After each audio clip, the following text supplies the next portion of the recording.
Hey guys, so we made the spice mix, so let's make the first recipe, and I'm a bit excited for this one. I don't know why, but I don't.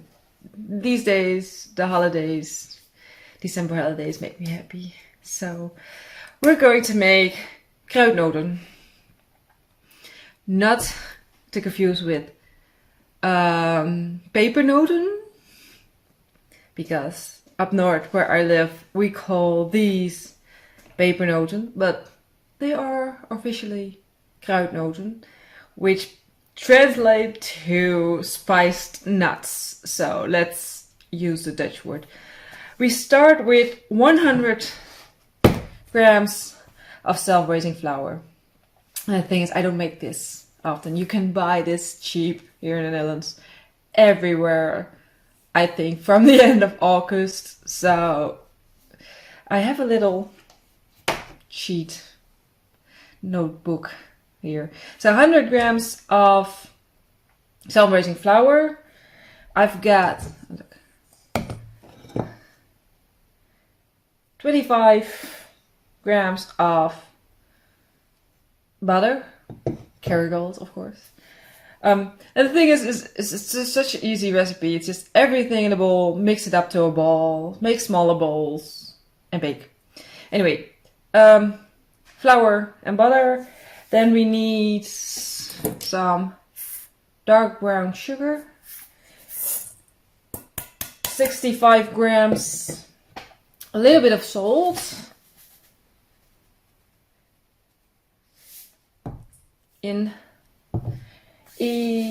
then we've got, of course, my mixed spice, my koekkruiden, speculaaskruiden, and this doesn't fit.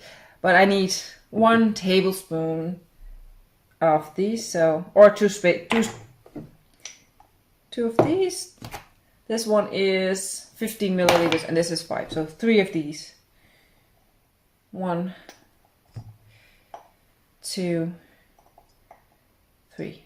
Well, good to know I can still count to 3. And then we need 2 tablespoons of milk.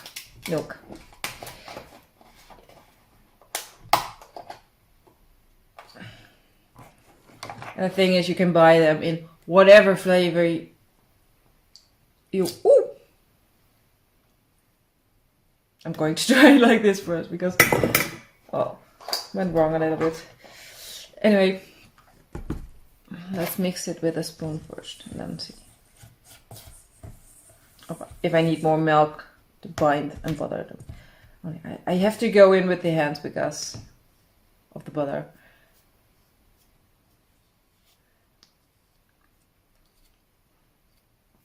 I'm going to take this. It's a bit easier to work with like this. I have seen the pink strawberry flavors, and I've seen, well, the salted caramel is a big hit, of course. I've seen coffee, well,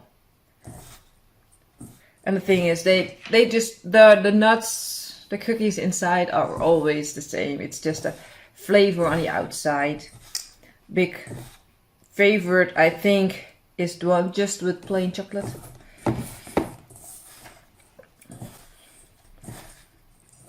This needs to be 1 bowl, so I think I'm going to add a little bit of milk because this is not coming together. And I have made it in the past, so I know what it should look like as a dough.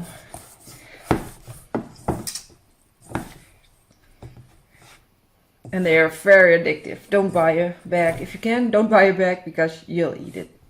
The whole bag at once. A little more. See, that's the thing with baking.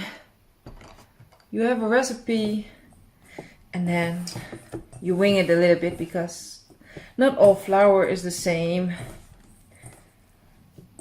one flour needs more liquid than the other.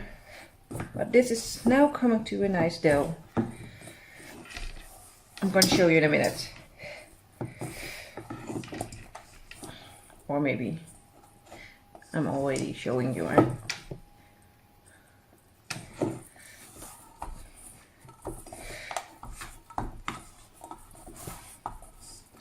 Yeah, a nice dough. Look.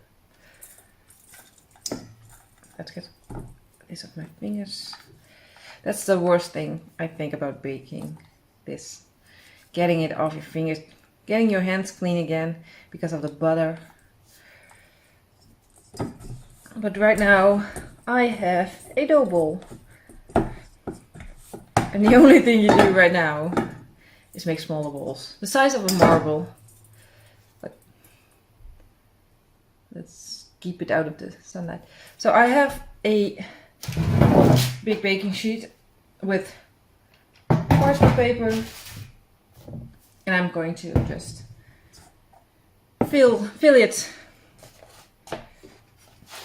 Let's put this on side first to make it easier for myself.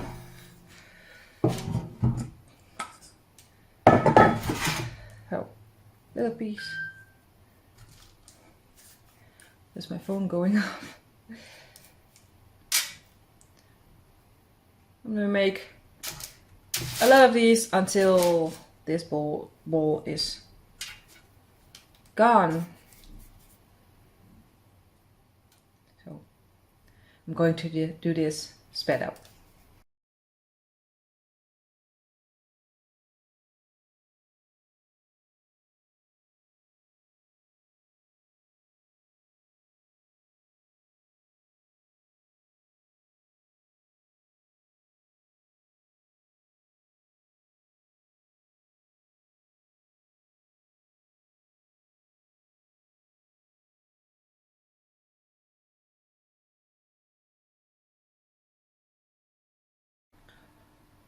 Okay. I've got 2, 4, 6, 8, 10, 12, 14, 16, 8. I don't know, 25, 30 nuts. And the thing is, I kept a little bit because there's no egg in this. So I thought, let's try a little bit of dough because cookie dough is also one of those hypes. I don't know. Cookie dough is good, but I don't get it. But let's try it like this.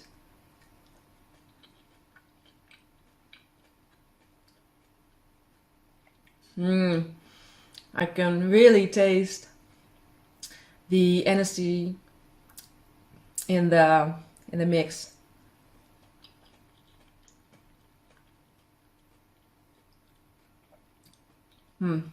Nice winter dish.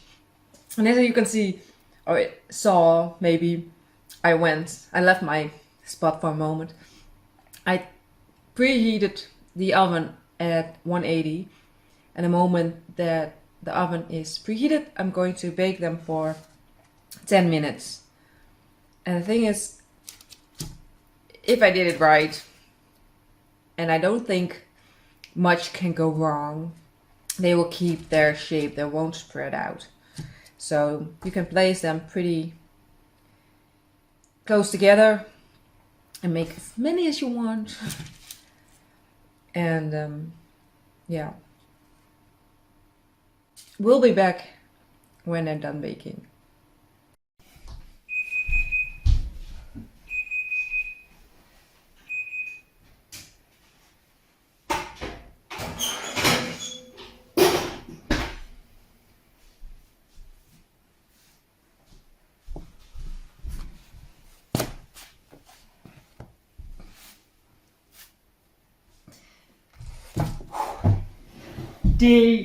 I don't know, you can hear the beep, I think. They just came out of the oven. And there, it's so nice and warm right now.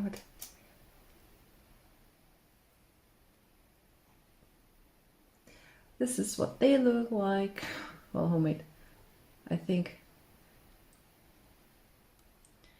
But now they're still a bit soft. Ooh.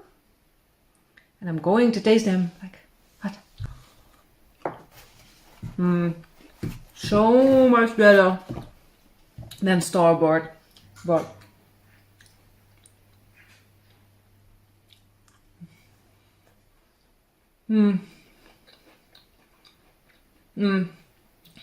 they from the store are good too, but and once they firm up, just as good, always good. And that I can really feel the spice mix like here. So if you make them, adjust the spice mix to your preference. This is maybe a whole tablespoon was a little bit too much. Well, I like it. And maybe if when they cool down. Well, I'm going to stop the video in a moment and then let them cool down, and then we'll have a taste test when they're completely cooled down. Anyway, you see how easy it was. So if you never have had them and you're not in the Netherlands, please make them and let me know your thoughts on these, because I'm so curious what the rest of the world thinks of our spiced nuts. Anyway, thanks for watching. Please make these. These are good. And hopefully see you next week with another Dutch recipe. Okay. They are cooled down, so I thought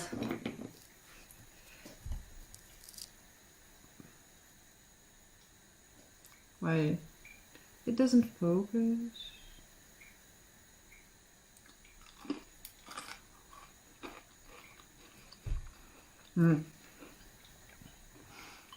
The spice mellowed down a bit after they cooled down, but you can really taste it. I like it. They are not as tough, as dense as, I don't know, the ones you bought in the store really have like the crunch when you bite into them. These are still a bit soft.